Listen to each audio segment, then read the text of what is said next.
Oh hi, welcome to our presentation of subliminal advertising and issues surrounding it. The definition of subliminal is below the threshold of conscious perception.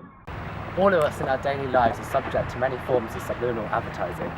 There's an ongoing debate as to whether or not this type of advertising should be allowed if it's potentially influencing every decision we make. The US, Canada, Russia, England and Australia are just some of the countries it's currently illegal to create such content, and if found, the FCC will revoke a company's broadcasting licence if there's enough evidence to support the case. In 1957, marketing researcher and psychologist James Vickery conducted one of the very first subliminal messaging experiments through the medium of film. During a viewing of the film Picnic, he flashed the words, "Hungry, eat popcorn, drink Coca-Cola" onto the screen at a rate of 0.003 seconds, almost unrecognisable to the human eye. Once complete, Vickery claimed that the sales of popcorn increased by 57.8% and Coke by 18.1%. In subliminal advertising, sex is often used to try and sell and promote a product. The use of sexual appeals has been used throughout advertising for many years.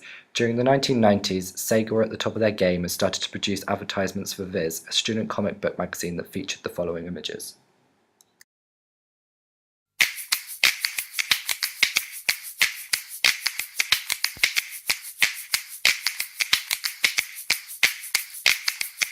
Why do you think Burger King has created this advertising campaign? They're a big company already.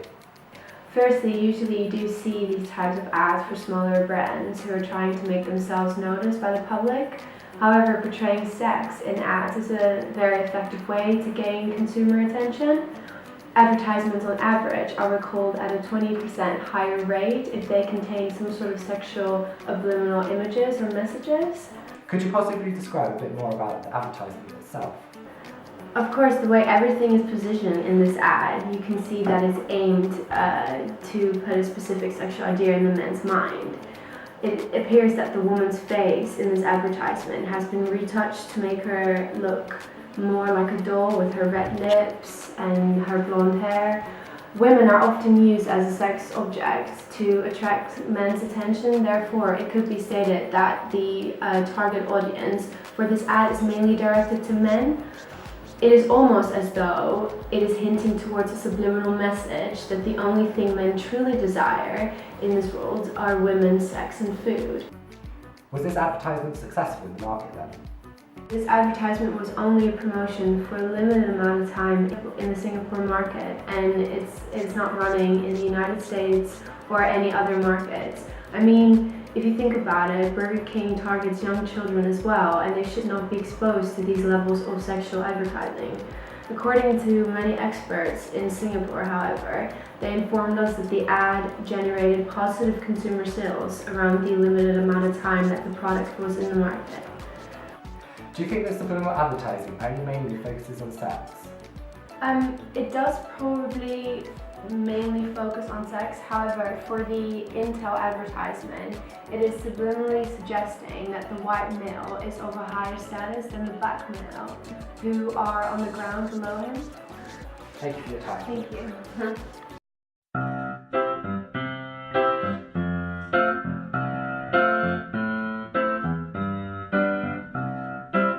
How do you feel about your children watching supposedly harmless adverts? Well, I'm absolutely shocked at some of the adverts on during the daytime. So many are sexually orientated, and I just don't feel that it's appropriate for my children. They're all under the age of 10 to be watching such adverts.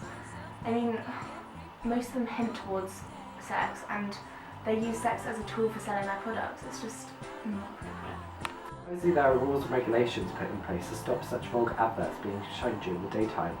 Do you think your children are actually being affected by advertising shown on TV? They are. Have you never seen the adverts for alcoholic drinks? Condoms, hardly subliminal, the message is very clear. Also, even adverts for cars and computers contain sexual images and inappropriate scenes. Such as this one for Renault cars. I like to associate it to the wow factor, you know, when you see something like wow. About subliminal messages appearing in films, especially Disney films, how do you deal with this? Well, yes, I'm aware of the sexual messages in many of the Disney films, like in The Lion King. There's sex written in the sky at one point, and The Little Mermaid, there's actually a penis on the front cover. But I don't think my children would catch on to this, and I think it's just a ploy by Disney to promote publicity. As they say, all publicity is good publicity.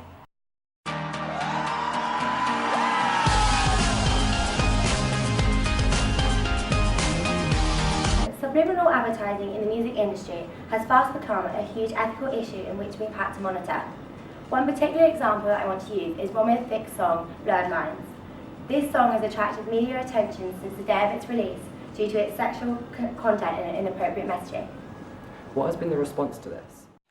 Rape Crisis, a charity that raises awareness of sexual violence, has been campaigning for the song to be banned as it seems to glamorise violence against women and to reinforce rape myths. Universities such as Edinburgh and Exeter have also responded to the outcry amongst the population and have banned the song from being played around campus.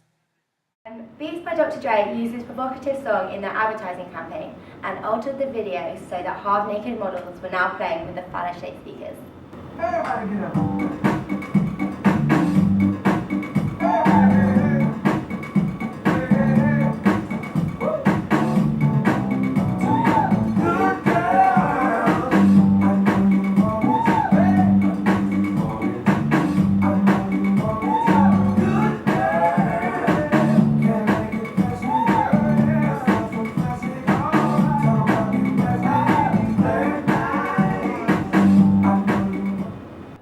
Wow, I don't know how I feel about that. How did the public respond? There was an influx of complaints after this advert was publicised from angry and concerned parents, and this resulted in the advert being pushed back to a later time slot so that it would not be seen by children.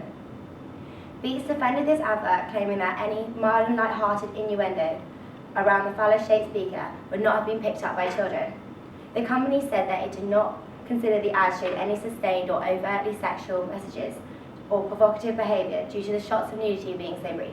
Though the company argued against the inappropriate content of the advert, stating that it was only supposed to be fun and playful, but from an academic point of view, the imagery and the lyrics represented conventions that may unconsciously influence consumer perception. Due to the culture we now live in which exposes us to high volumes of sexual advertising, children and young adults are fast becoming vulnerable to thinking that this is normal and an acceptable way to behave.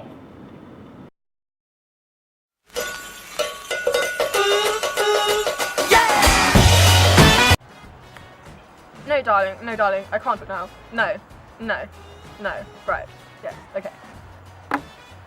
So Jessica Andrews, we've managed to catch you on a cigarette break. You're a world-famous director. Can you comment on how others have made use of subliminal advertising in films? Well, darling, you can see it everywhere if you look hard enough. It being illegal and immoral has never stopped anyone. Take Silence of the Lambs, for example. The poster and box cover is a subliminal message in itself. The moth featured in the poster is an intrinsic part of the film's plot, and the skull links it to death. This, however, is not the end of the message. A closer look at the skull reveals that it is in fact made up of naked women. That's astonishing. Why do you think the film was marketed in this way? Well, sex sells, darling. If you can link the film with sex, then people are subconsciously going to relate it with sex, and people will want to watch it on an unconscious level. It's appearing to our inner sex-obsessed caveman. We're nothing but animals, sweetie. I feel violated. Well, of course, directors and marketers would never admit to doing this. It's illegal for a reason. It's appealing to a part of our minds that we can't control, and so therefore we're sort of unable to resist this kind of advertising, hence it being illegal and immoral. Is this the only type of subliminal advertising that goes on in film? Well, don't be absurd, darling. Take Pixar, for example. They make use of subliminal advertising to market films that have not even yet been released. It can perhaps be seen most clearly in Finding Nemo. On 2 occasions in this film, Mr. Incredible can clearly be seen. Finding Nemo was released in 2003, and that The Incredibles was not released until 2004. Pixar does this in order to get the consumer to relate to the characters on an unconscious level, so that when the film is released, they feel they can relate to them, but they don't quite know why. Thank you, Miss Andrews, for your comments. Thank you, darling.